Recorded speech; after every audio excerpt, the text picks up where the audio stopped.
Today's video is on verb. What does verb do or what is verb in English? Watch the full video to learn the verb completely. Subscribe YouTube channel Surguja English. This is the bird and bird is flying. Two boys are here and those boys are playing football.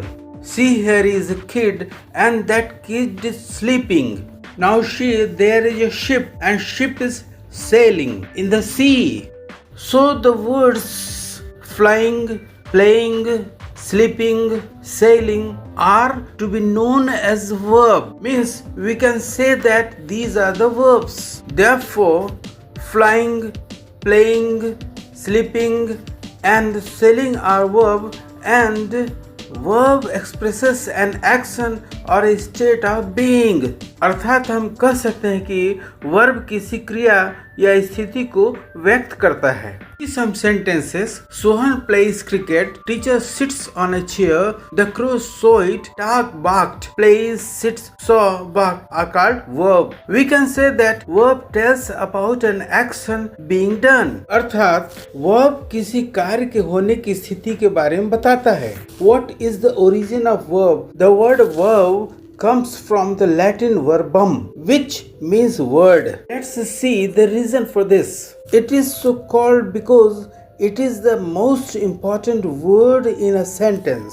अर्थात verb शब्द का उद्गम कहाँ से हुआ ये हम जानेंगे. शब्द वर्ब आया है लैटिन भाषा शब्द वर्बम से, जिसका मतलब होता है वर्ड. वर्ड कहने का कारण क्या है? इसे ऐसा इसलिए कहा जाता है क्योंकि यह वाक्य का सबसे महत्वपूर्ण शब्द है. इंग्लिश वर्ब क्यों महत्वपूर्ण है? Importance of verb. You can not make a sentence without a verb. अर्थात वर्ब के बिना कोई भी सेंटेंस नहीं बनाया जा सकता. It means verb is the necessary part of a sentence. A sentence may contain only one word, but that word must be a verb. अर्थात एक वाक्य में केवल एक ही शब्द हो सकता है, लेकिन वह शब्द क्रिया अर्थात वर्ब होना चाहिए. आगे हम समझने का प्रयास करेंगे. इस some example of one word sentence. महिला अपने बच्चे को जाने के लिए बोल रही है गो.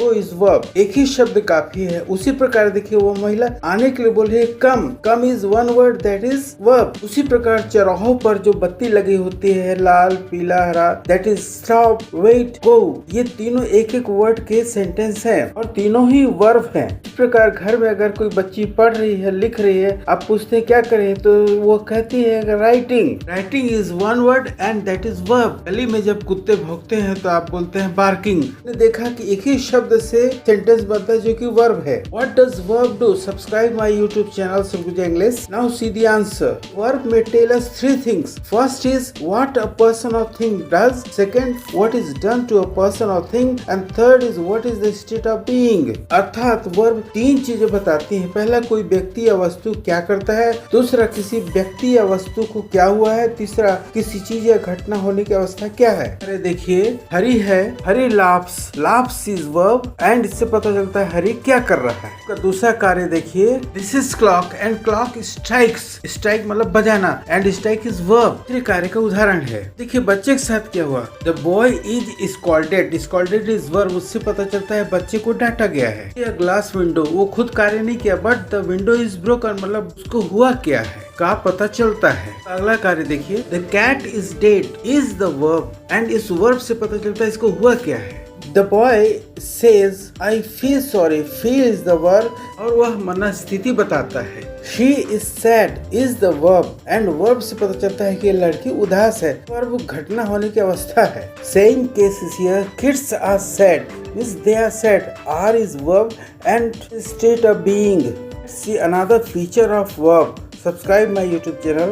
Verb is not always one word. It means किसी भी वाक्य में वर्ब की संख्या मात्र एक होना अनिवार्य नहीं है. एक से ज्यादा हो सकता है. It often consists of more than one word. अर्थात किसी भी वाक्य में बहुधा एक से अधिक वर्ब होते हैं. एग्जाम्पल्स हम देखेंगे. Sita is singing is the auxiliary verb and singing is main verb. Means in this sentence two verbs are there.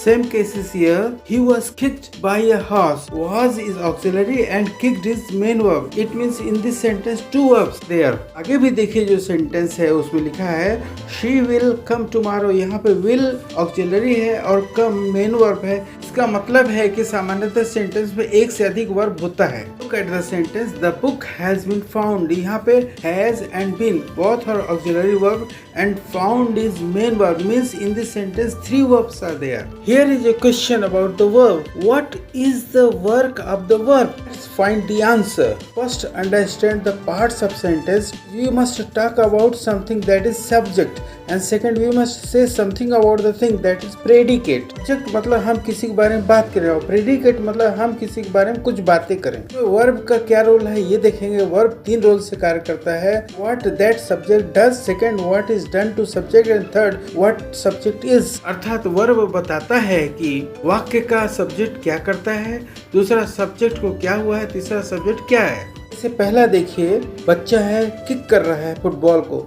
Sohan kicks the ball. Sohan is subject and subject is doing something. मतलब वाक्य का subject क्या करता है. तो दूसरा फंक्शन देखिए, Sohan is kicked bye a horse. मतलब सोहन जो कि सब्जेक्ट है उसने कार्य नहीं किया लेकिन उसको हुआ है. वर्ब का दूसरा कार्य कि सब्जेक्ट को क्या हुआ है ये बताना इसमें प्रदर्शित होता है. अब वर्ब के तीसरे कार्य को समझेंगे. वर्ब इज के प्रयोग से देखिए सेंटेंस बना है Sohan is a good boy. इसमें सब्जेक्ट कोई कार्य नहीं कर रहा है, ना ही सब्जेक्ट पे कोई प्रभाव है. अतः ये वर्ब बताता है कि सब्जेक्ट क्या है. पुनः समझें, Sohan is doing something. Sohan kicks the ball. इसमें सब्जेक्ट क्या कर रहा है. दूसरे में देखिए Sohan was kicked bye horse. इसमें डूअर सब्जेक्ट नहीं है लेकिन सब्जेक्ट पर उसका प्रभाव पड़ रहा है. सब्जेक्ट को क्या हुआ ये पता चला है. और तीसरे Sohan is a good boy में सब्जेक्ट क्या है ये पता चल रहा है. Now to sum up in a nutshell, a verb is a word which says something about a subject, and second point is that a verb is a word which says three things: what a subject does,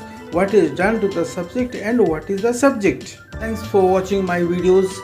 Please do subscribe, share and comment on the channel. Thank you.